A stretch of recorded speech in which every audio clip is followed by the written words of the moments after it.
Okay. Well, thank you very much, and it's actually a great honour to be invited here and to meet up with colleagues and friends that are still in Warsaw. And I haven't been here for many decades, and it's just very nice to get to know you all. Of course, I knew of this centre for a long time. It's famous, but I never actually came here, and so it's, as I say, a great honour and very interesting for me to come here and to meet you all. So I'm going to be talking about digital nomads, and this comes out of a research project that you mentioned, that it was a research hub, basically, on digital economy and new ways of working. And that's a sort of 5-year project that's coming to an end now. And so I'm going to be presenting some of the findings from that research. And one of the findings was that people can work anywhere now. So they can become digital nomads. So not everybody who's a digital worker is a nomad, and not everybody who's a nomad is a digital worker, of course. But there is this kind of congruence between digital working and being what's called locationally independent. So they can work wherever they like. And I'm sure a lot of you have been doing this as well, a bit like me, in various points in time. I did do this work together with Stephanie Garrison, who was my postdoctoral fellow on this project. And she actually collected all the data, so I'm just telling the story that she collected, basically. Unfortunately, she's not working with us anymore. She became ill, and then she's had a rest for a while. But she's still very much a part of this project, so I want to acknowledge her work and her inspiration on doing this. Yes, so digital nomads. So we were doing work basically on digital working, and this concept of digital nomads emerged. Now, it emerged first of all in the late 1990s. There was a couple of academics that identified this idea of digital nomads, but there weren't many digital nomads in the 1990s. Some of you can remember what it was like in the 1990s, and digital nomadism was definitely not part of the lifestyle that people pursued. But since then, it has expanded a lot, and now perhaps more and more it's becoming something that people aspire to, or that they actually do. So the question I'm going to pose to you is it a kind of freedom? These people escaped capitalism and become sort of free agents in this digital world? Or is it a kind of hyper-exploitation? Is it actually a kind of imprisonment and hyper-exploitation? But anyway, I'll ask you again at the end and see what you think after I've presented the research results. Oops, I've gone the wrong way. There you are. The rise of the digital nomad. Okay, so I say the idea started in the 1990s, but it really took off after 2010 because there were several converging trends. So first of all, the possibility of people working remotely using digital connections. So some people can work in their companies or their universities and not have to be present in a workplace. There was the rise of new professions such as content creators, and they're the ones we focused on because we were doing, first of all, work on tourism. We were looking at why do people visit certain places? And the reason they visit certain places is they look at blogs and vlogs and YouTube videos and TikTok videos, and they look at what people are presenting about that place. And who are the people creating this? They're called content creators. So they see themselves as creative workers who create videos, blogs, itineraries, books even, tour guides. So there's these content creators. Some of them are digital nomads and some of them are not, but a lot of them are digital nomads because they travel. The ones in the travel industry sort of travel as part of their livelihood. And then there's the organizational reorganization of organizations. So in the past, you had a corporation like British Airways, for example, and they was focused on one place, and there was a hierarchy, and it had different functions within the hierarchy, the HR department, the marketing department, and so on. Well, increasingly what's happened is those organizations have become dispersed. And the headquarters might be in one place, but the people working in the organisation might be in all sorts of other places. So the catering is done by one company, the cleaning is done by another company, the marketing and the app development might be done by other companies. And they're quite often done by these freelancers who are the content creators. So British Airways is a good example. The ones I'm most familiar with, I suppose, the BBC is another example. So it used to be that the BBC producers produce the content. They don't anymore. You have these creative little companies that come and pitch their ideas, and some of them get taken up and some of them don't. So the BBC is also one of these example of these distributed organisations. So distributed organisations was something first identified by Lash and Urry back in the 1980s, but has become very much a part of the way we work now. And then there was a new generation of young people, and so there's this kind of there's the workplace side of it, but there's also the workers side of it. And the new generation of young people look for freedom and creativity and the chance to pursue quality of life. So, you know, I always did this work on quality of life. Well, they're searching for quality of life, and they think they get quality of life by not working in a conventional workplace. So by being freelancers, by being self-employed, by moving around, they can have better quality of life than someone who's just chained to a desk. So there's this new generation of people looking for this new kind of personal freedom. And then there's the neoliberal concept of entrepreneurialism. So one of the things that started us on the digital working project was we did a report, Jackie O'Reilly and I, on you know, what sort of types of work are becoming more common. And one of them is self-employment. So enormous numbers of people are self-employed. But what does it mean to be self-employed? What are they doing? Are they all plumbers and carpenters? No, a lot of them are these people who are working in various kinds of freelance jobs and also, of course, on platform work. So they use platforms to get their work, they use platforms to pursue their work, and they're kind of self-employed. You know, they're not really working for any organisation, but they are working with organisations. And that was certainly the case with the content creators that we're going to talk about. So there's a kind of neoliberal concept of entrepreneurialism. You know, you're an entrepreneur, you are a sovereign individual, you're in charge of your skills, you're in charge of your pension, you're in charge of yourself, and you have to go and find work. Now, you might think that sounds awful, but actually these people that we talked to really embraced this idea. They liked it. They liked being sort of independent and free, as they saw it. You'll see from the quotations. And there's a disillusionment with conventional work models and a search for new kinds of work-life balance. So a lot of the people were people who had worked in organisations, and they just felt that they felt hemmed in by the kind of by the rat race, by the fact that they were always had to keep to certain times and certain places, and the competition of it, and then they felt that, you know, they got home from work and they didn't have any time for what they really wanted to do, which was travel. So this is kind of a rebellion, if you like, against conventional forms of work. And it's in a particular generation, and some people call it the Generation Z or the millennials. So it's a particular generation that are just fed up with the conventional working patterns and are trying to, well, they see it as kind of escaping capitalism. You know, they're escaping the normal sort of capital-labor relationships. Now, this was all accelerated, of course, by the COVID-19 pandemic, because everybody had to work from home. Well, people who could work from home worked from home. So then it became much more normal for people to work digitally. So it all sort of accelerated as a result. And I was very envious, for example, on one committee that I was on, there was a Spanish professor, and he went to live in the Canary Islands during COVID. There wasn't any lockdown in the Canary Islands because if they were islands, they were able to keep the virus out.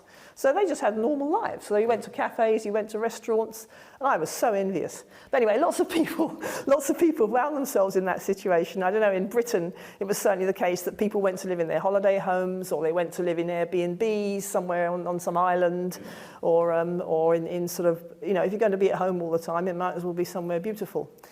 So that was all very much took off more after the COVID-19 pandemic. See if I can go the right way, yeah. So the consequences of this was the location independence of working.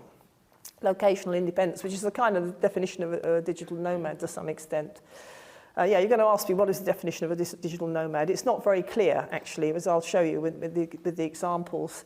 So it's someone who could be, so some people are just doing it for a short time, some people are just pursuing their hobby, some people are doing it as a kind of side hustle, some people are going on holiday and making some extra money from their holidays, and some people are doing it really as a full-time profession.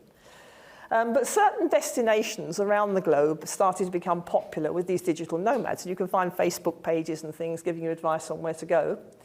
Barcelona was one of them. Barcelona made a policy, especially under COVID-19, to attract digital nomads. They saw it as a way of boosting their economy. Thailand, Portugal, Bali. There's other places as well. I'll show you a picture in a minute. And so it was a sort of blurring. These were recreational spaces that people treasured, and they also became workplaces. So it's people sort of searching for a way of making their hobbies into work and their recreational places into workplaces. So to the extent that some countries, 66 countries altogether, offer digital nomad visas. And when I come to look at the examples, you'll see there's a big ambiguity about visas because it's not really clear if they're tourists. They come on tourist visas and actually they're working. So it's a bit like the early border crossers that Darius and I looked at all those years ago. So they come quite often on tourist visas, but there's certain countries, 66 of them altogether, and the number keeps increasing, that offer these digital nomad visas because they say, well, okay, we get these people, they spend money, we don't care if they're not working in our country, but they're working somewhere. And they're spending money and they're boosting the local economy and buying drinks and having parties or whatever. So some countries offer these digital nomad visas. But what happens in some of these places, which became very popular, is they set up co-working spaces. So the digital nomads, rather than just being solitary nomads, they all congregate in particular places. And the places they choose depend on the climate, on internet connectivity, of course, cost of living, that's a big one, safety, this kind of culture that's there, whether people feel comfortable in a good environment, and the sort of community that they're able to fit into when they get there. And now the community they fit into isn't the local community, it's not the residents they're fitting in with, it's the other digital nomads. It's basically the tourists or the retirees or the other digital nomads. It's these kind of people from the global north that go to the global south for cheaper cost of living. That's what they're looking for.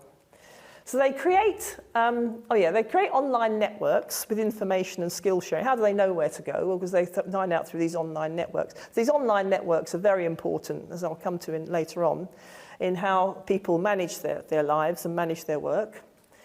And they create place-based communities of choice. So they choose to go to these places, they meet other digital nomads there, and these places then become sort of transitory places where full of digital nomads, but people sort of come and go. So some people, they're not, generally speaking, not there for very long, and they may be there for a year or two, but other people come along. So there's a constant sort of turnover of different people coming and going in these places. But they create this place as the place where they want to live and as the community of choice. So it's quite interesting that it's not, it's not location. It's partly locational, but really it's based on these kind of aspirations of the people living there. They're characterized by self-training and upskilling. So they train themselves to do different things. And I'll give you some examples later on about how, because they're neoliberal entrepreneurs, they have to train themselves to use YouTube, to use internet connections. They do courses, usually online ones, and they're constantly upskilling themselves because actually the skills are changing all the time. So they need to learn how to make videos, edit them, and so on, and then market them. So it's quite a lot of skills they're using, but they're mostly skills that they haven't learned before. They're ones they've had to learn as they go along. So self-training and upskilling is very much part of their work. And they set up social media communities to help and advise them. So, how do they avoid being ripped off by different companies that, are trying to exploit them? Well, they join these advice sites and they compare information. So, for example, if they're doing a promotion for Iron Brew, which is a sort of horrible, this horrible liquid that people drink in Scotland. Don't try it, it's horrible. Well, they found, so one of our digital nomads said, well, she found out it was £450 for promoting Iron Brew, and so that she found that out through a website, and so by promoting Iron Brew, she got £450 off them. So, so they get the advice through these communities, and also legal advice about how to manage contracts and things. And this thing, FYPM, now you'll have to excuse my language, it's called Fuck You, Pay Me, and it's a site. It's a site where you can go if you feel you're being ripped off and you need some advice. But a lot of them use this site, actually. And the site is also created by a content creator who makes money off the site. So it's all sort of self-generating, if you like. Now, a lot of this work is fragmented, it's precarious, it's informal, most of it's in the informal economy. It's not registered anywhere because it's between countries. And it's international, and because it's international, it's also easier to be in the informal economy. So it could be they're registered as a business somewhere. But are they paying tax? Are they, so they're kind of people that are outside, if you like, the normal structures of society in some ways, which has advantages for them because they think they're more free, but also disadvantages, because I realise now I'm getting nearer pension age that I need a pension. They're not getting pensions. Where's their sick pay coming from? Where they don't have legal rights as workers, for example. They can go to these websites, but it's a bit different to having formal rights and recognised rights. So they're people sort of somehow existing in this sort of ethosphere. Anyway, this is from some Facebook page. I think there's a lot more digital nomad hotspots than suggested on this map, but that was one that was on one of the Facebook pages. You can look it up for yourself. So the critique. So there's a lot of academic critique of this as well, because really the people we've spoke to are really bought into this idea that it's great and your freedom, you can go and work where you like, you can pursue your hobbies, pursue your leisure pursuits and so on by working at the same time and doing it all online and sitting on the beach and only working 4 hours a day. I think it was quite a famous book that a lot of them read called The 4 Hour Day. So there's a critique, an academic one, of course, that this is an illusion of freedom and control based on the neoliberal order, because actually they've got lots of risks they're taking, and the risks are all individualised, as well as the advantages being individualised. That it's linked to an individualistic project of self-realisation, as described by Giddens, and also liquid modernity, as described by Bauman, that I'm sure you're familiar with. And they use something that has been used in some of the literature called geographic arbitrage. Now, I love this word. It means you're from the global north, you earn a salary which is based on the salary rates in the global north. You go and live somewhere cheap in the global south where people get paid much less. So then, your living costs are much lower. So some people have called that a kind of neo-colonialism. So, but I don't know if that's the right word for it really. But anyway, it's definitely geographical arbitrage, because they're trading off in some ways higher living standards in low living standard places. There's visa inequities. So the people doing this are people who can get visas easily and travel around easily and have the money to travel around. So it's part of sort of global inequalities of the capitalist system. And the mobility paradigm, which actually we looked at many years ago, but the mobility paradigm is sort of writ large and writ globally now, not just about border crossing. But it's based on these global inequalities in the capitalist system. So they commodify their networks. So the networks are important to them, but they're also sources of income. So you might find me a place in Bali, but then I might get from you, I might provide you with an opportunity to work in future, or get some advice from you about my legal position or something. So the networks are commodified, so it's a kind of network capital as well as social capital. And although they think it's an advantage to have work and leisure, interspersed, so you can, stop looking at your computer and go and sit on the beach. Actually, it means that work bleeds into leisure. They don't really know when they stop working, because working, especially in the travel industry, is also leisure, and leisure is also working. So it's a kind of very difficult to draw boundaries. And that also has sort of psychological implications for how people manage their lives, and not always good ones.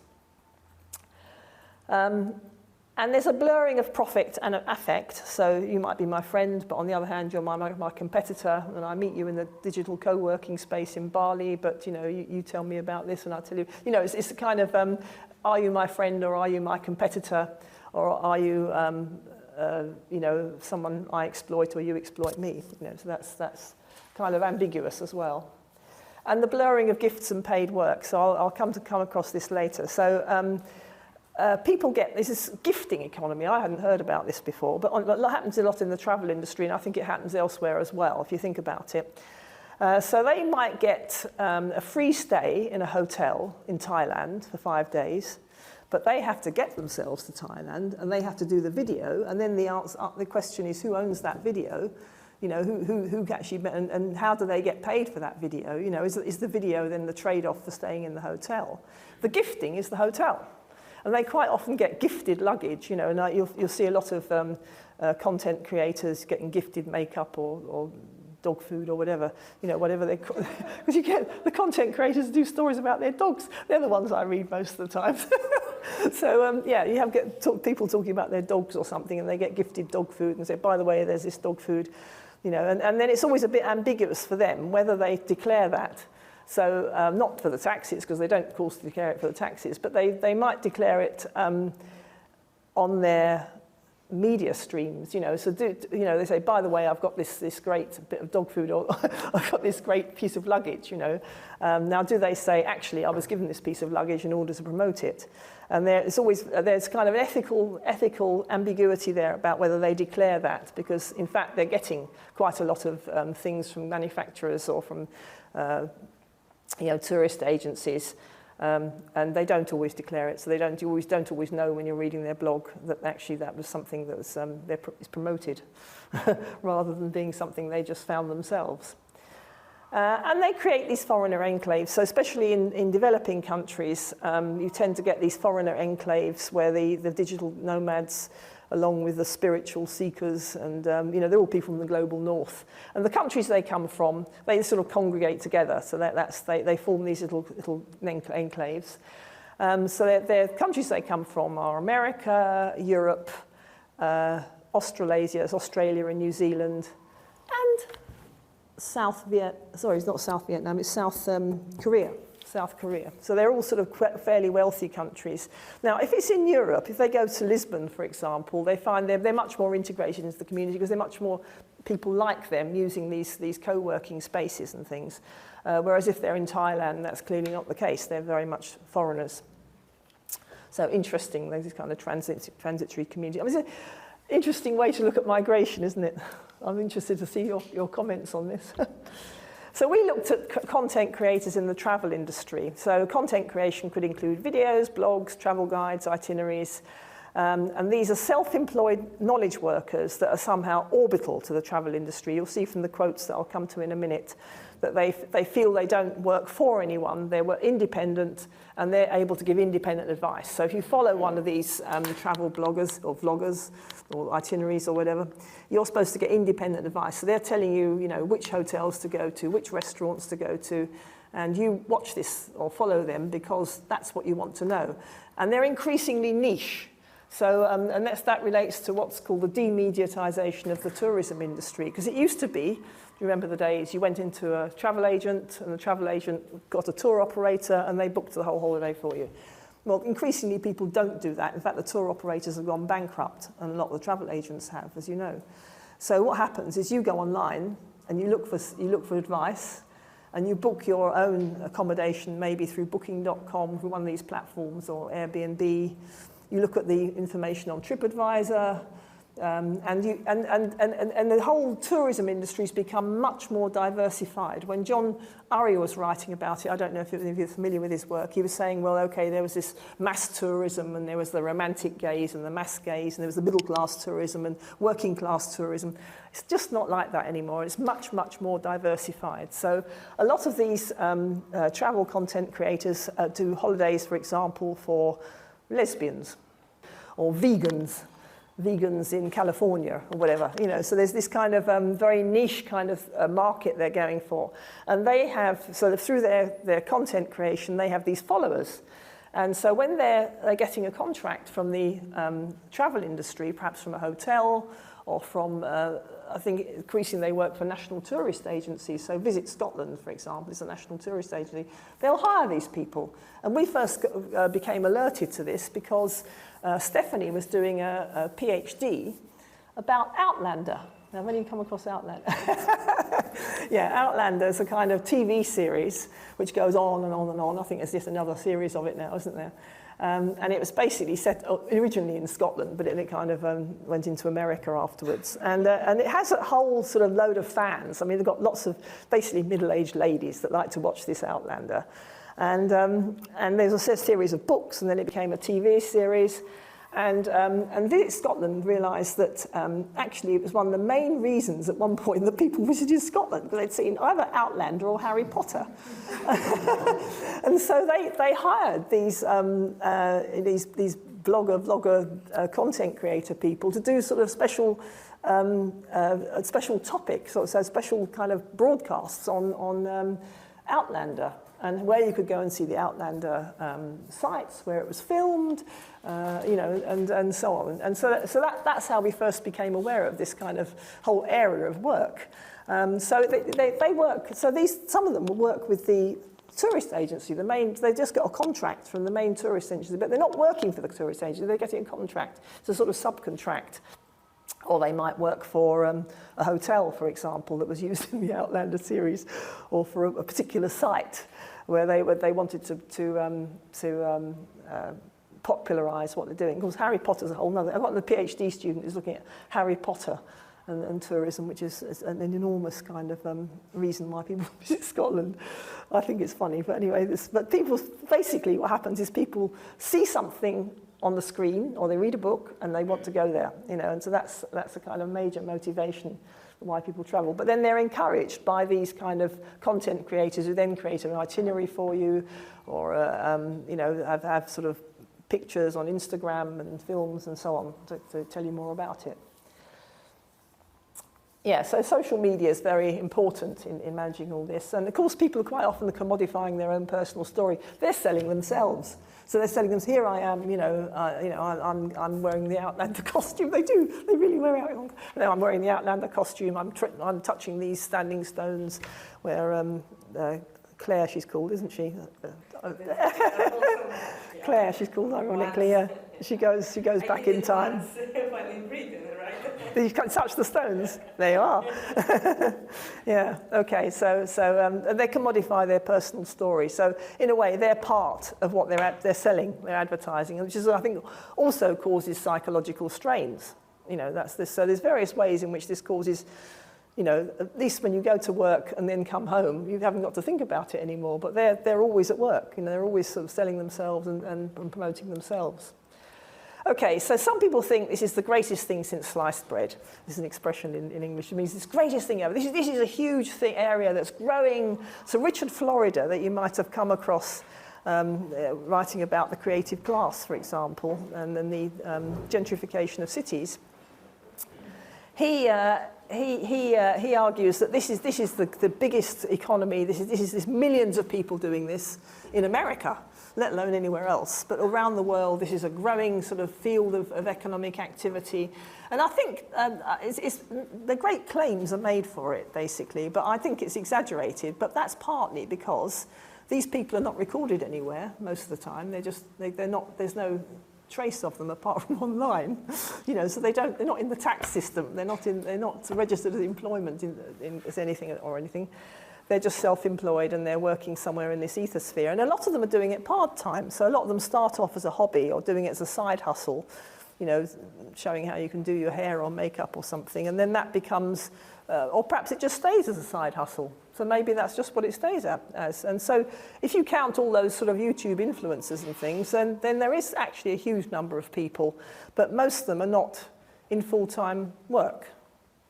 Or they might have a job, they might have another job, and then they do this as something on the side, or they have what happened to these content creators, they have a portfolio of jobs.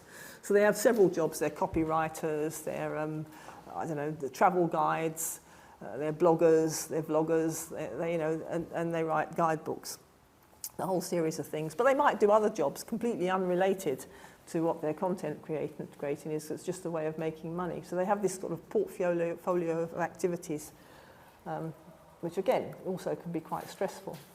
So how did we do this research? We looked at travel content creators. So there's the digital nomads. Some of them are travel content creators. Some of them, many of them are not. So we just looked at this particular issue because you have to focus it on something. And there's so many of these people doing so many different things that it's difficult to know how to focus it. And we did some in-depth interviews, and we looked at websites, and we did some participant observation. It's actually quite difficult to interview these people because they're very busy. And so Stephanie went to the world travel market, and she found a lot of people there. And there's various places where they congregate apart from locations. It's the places like the world travel markets where they get a lot of their customers from. So what were they doing before they became content creators and digital nomads? Well, they were previously, one of them was doing PR marketing, influencer marketing, which is related to this, of course, communications, journalism, also related, film, TV, music of various kinds, languages, education, that's also related somehow, psychology and counselling, engineering, finance and sales. So they come from all different walks of life, basically. And then end up doing this sort of work. Now, they don't do it for very long. So the person who had the longest business that we interviewed was 4 years, and most of them were 2 to 3 years. So that could be our sample, the problems of our sample, because it was actually quite difficult to make a sample of these people. But it could also be that that's how long they last. You know, that maybe is a kind of, it's just a very specific point in time. And I think probably they get exhausted after I don't, quite apart from the 4-hour day, I think they just get, it's a 24-hour day, and they just get exhausted, so they get burnt out. And there is some evidence of that in the interviews, and there's some evidence of that in other people's research as well. And for various reasons, it's quite psychologically stressful, as I've already pointed out in various ways. So they attend travel and tourism events. They have a lot of informal networks with other creators, with WhatsApp groups, with the fuck you, pay me thing. And they also go on some databases. So sometimes the industry can find them through things like databases like Tagger and Creator IQ. What's the reason that they get hired by the travel agencies or by the National Tourism Board is because they can provide various experiences, and they bring their followers with them, so they have followers. So it's not just one person working on their own, but they have a whole series of followers, and the followers also determine their income. If they have a lot of followers, they get a lot of income. So I'll come into a minute about how they actually earn money, but one of the ways is that if people click on their blogs and vlogs, they get a part of the revenue. So Instagram gets most of it, or you know, I don't know, Elon Musk or someone, they get most of it, but some of it will come to the content creator. So when you click on, they get some of the advertising revenue. So and the more followers they have, the higher the revenue they have. But they can't really live off that, you know, it's a sort of additional income. But unless they have like 1 million followers, like Andrew Tate or something, he's got several million, hasn't he? But then he can make a lot of money from that. He could live on it probably. It doesn't need to do anything else. But for these people, because they're just doing sort of, you know, lesbian tours of Latvia, you're not going to have a huge number of followers. But you might have a lot of followers who are interested in lesbian tours, so LGBTQ is one of the things they do basically, and so that way, what the travel industry are doing is rather than having their own marketing department, they hire these people and they hire them and their followers. So the followers sort of come with them, and a number of these content creators have several personae. So they have one that's for lesbian travel, they have another one for vegan travel, another one, travel with your dog, you know, or perhaps they've got a dog blog as well, I don't know, you know, so they could have several different personae, and through these different personae they have different followers. So the followers, and they've got to keep the followers interested all the time, so unless you keep posting stuff, you lose your followers. So they've got to post stuff more or less every day or every few days in order to keep their followers. So they've constantly got to be thinking, oh God, what do I do next? You know. So this is also a source of stress as far as I can see. They think it's great, but anyway, they're bought into this freedom illusion. Yeah, so you can see some, I'm not going to read out the quotes, but you can see they love doing this and they feel they're very much in control, they feel empowered and they're managing their lives, and this is a sort of new destiny for them. And they think they're in charge of this, so that's the point. You see, the thing is that they think they're in charge, they've got one over on capitalism, so they can manage the algorithms so that their information comes up first. It's called, what's it called? Search engine optimization.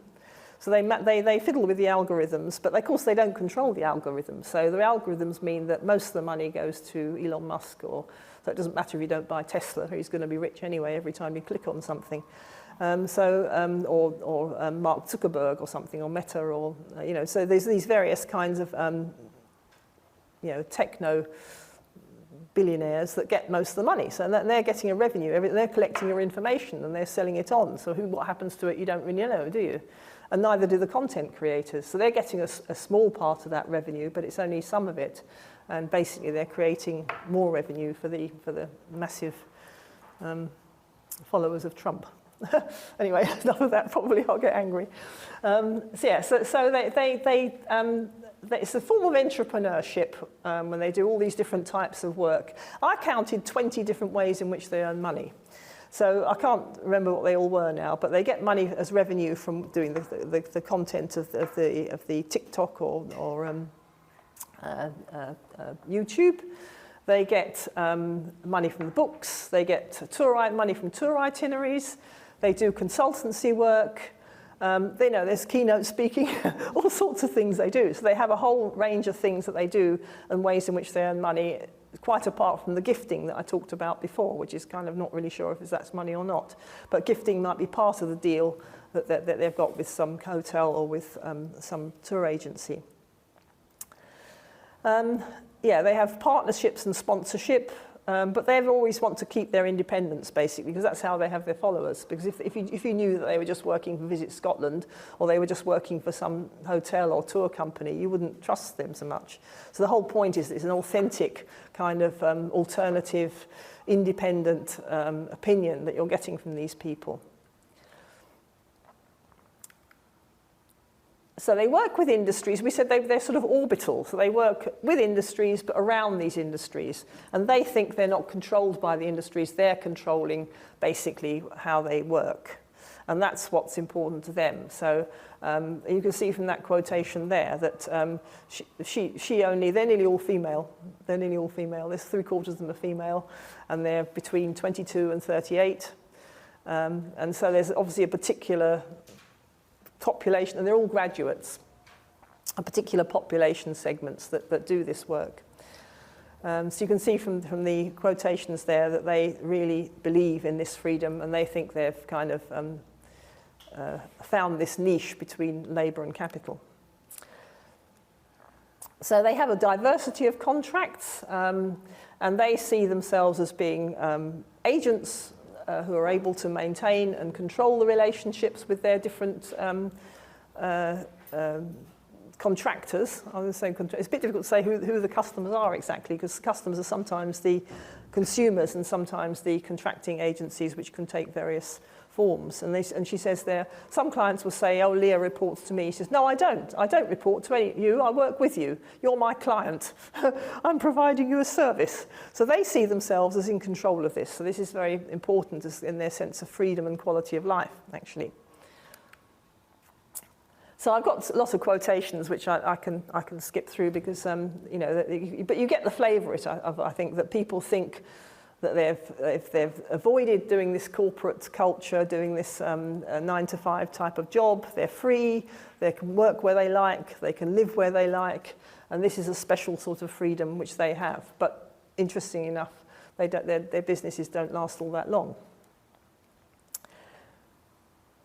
Yeah, and it's a particular generation. Of course, it's the digital generation. I couldn't possibly do all this stuff.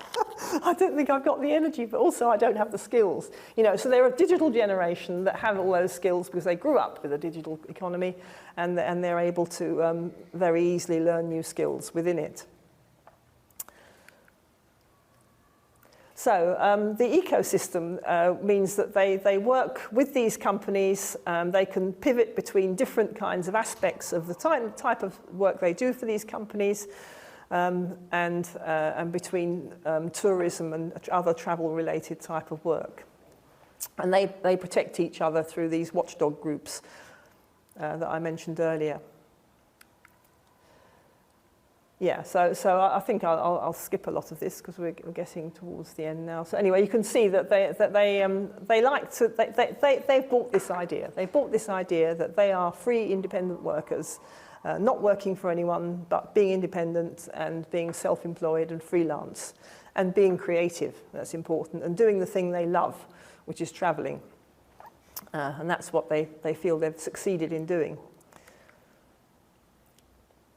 Now, it often starts off as a hobby, as the side hustle that then turns into a job later on.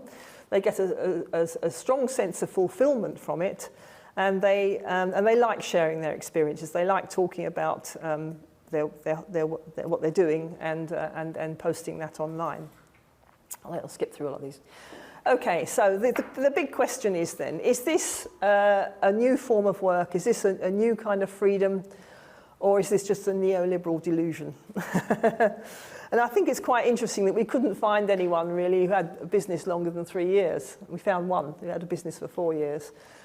So they tend to be moving around, they're in and out of this kind of economy. So is it something that's sustainable in the long term? And is it something where you can raise a family and get old? Well, I don't think so. I think it's something that's very much confined to a particular stage of life.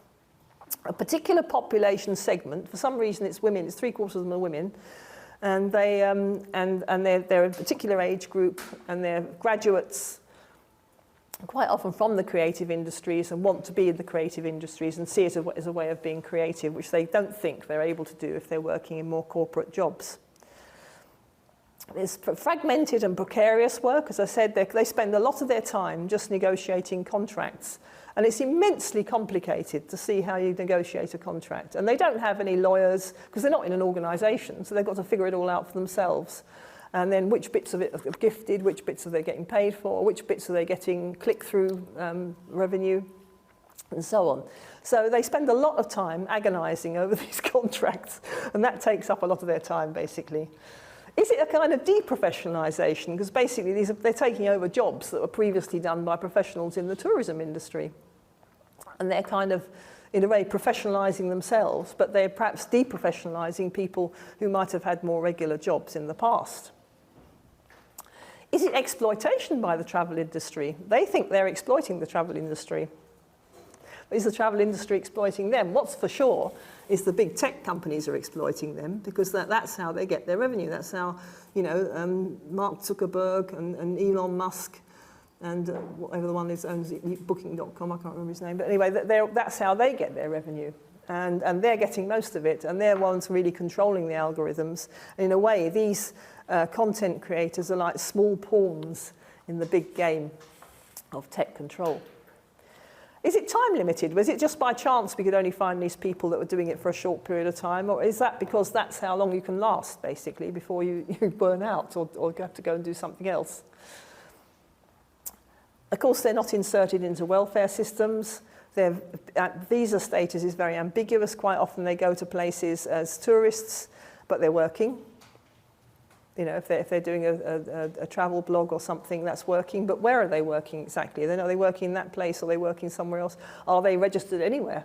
Probably not. They have an ambiguous taxation status. You know, they're probably not paying any taxation at all, so because it's all in the informal economy. It's very difficult to trace them. Even they find it difficult to say what their income revenues are. So how you'd ever fill in a tax form, I don't know. It wouldn't fit on my tax form anyway. So it's kind of a strange kind of life in the ethosphere in a way, isn't it? And there's the volatility of the travel industry. So as we found with Outlander, so Outlander was very popular at one point in time. A lot of people came, especially from North America, to visit the Outlander sites. And then it was something else. So then, you know, Outlander was no longer popular. So what happens to all those Outlander bloggers and vloggers? They have to go and research something else. And whiskey or something, I don't know, dogs. They have to kind of find another sort of niche activity. And it's stress. It's stress. I mean, it's very stressful. I thought when I was reading these interviews, my God, this is so stressful. I wouldn't like to spend hours and hours every day thinking about how you make a revenue from this particular type of contract. It is very stressful. But this is the kind of neoliberal entrepreneur. This is what they're like. Most of them are not Elon Musks. They're these type of people who are working in this kind of more marginal grey area of the digital economy. And it's lonely, you know, so a lot of them don't have partners. Find it difficult because moving around all the time, it's difficult to find a partner, isn't it? So they're away, basically they're on the road quite a lot of the time. Or they work with a partner. So sometimes they work with a partner, but they were more the minority, working with a partner, you know, you know, that was part of it. Was sort of like a business that they did with two people. But a lot of them, you know, they don't have a partner, and therefore, obviously, having children is very problematic. I read some of the Digital Nomad books that the people who have children have to homeschool them, because of course they're living in Thailand or something, they can't. But that became much more normal under COVID anyway, so homeschooling became something that people just got used to. Yeah, so the conclusion. It appeals to a certain kind of professional, and a certain kind of professional that's actually disillusioned with contemporary working relationships. But it appeals to them at a certain point in their life. So it's a certain kind of demographic that, you know, it's not for everyone, but it's a particular point in people's lives, and with people with particular skills and with particular motivations. The nature of the work is rather ambiguous. It's not really sure if it's leisure or work, or if it's formal or informal, or if it's what they don't have is regular contracts. They tend to sort of have just one-off contracts, and then they have to go back and find out more contracts after that. So the nature of the work is quite ambiguous and quite stressful. It has life course limitations, as I pointed out. I don't really think it's the sort of thing you can bring up a family on, although maybe some people manage. And quite often it relies on the informal subsidy of families and partners. So quite often if they're one person's have travelled, I'll give you an example, for example. I was talking to my sister about this talk on the phone yesterday, no, the day before. And she was going to stay with a friend, and the friend's daughter was a digital nomad who'd been travelling around the world for 10 months. And then when she finished travelling around the world, doing various kinds of promotions and things, she went back to live with her mum. So it does depend a lot on the informal sponsorship or subsidy of families and friends and partners that enable people to have those kind of, I don't know, rather precarious kinds of lives and working arrangements. So now, I'm going to come back to the question I posed at the beginning. So how many people think that this is a new kind of freedom? This is a way of sort of of being in control of your life, of living between labour and capital without actually being controlled by them. Anyone? You do? You fancy it? Can we think both at the same time? Yeah, I suppose you can. And how many people think it's a sort of super exploitation by the big tech bros? Or travel industry, sorry? Both, yeah. Yeah. Yes, it's strange, isn't it? So, you know, they're in increasing numbers, even if they're only for a short period of their lives. I think that this needs some follow-up research to find out what happens to them, basically. We don't know, because we only interviewed them, the ones that were actually, at the time, travel content creators. We don't know what happens, you know, in 10 years. I think they won't be there, even in 3 years. And I think, as Dariusz was pointing out earlier on, that you know, the global economy is so volatile at the moment that actually all sorts of new opportunities open up and old opportunities close down, and so that you know, you can expect things to change. Thank you so much. Thank you very much.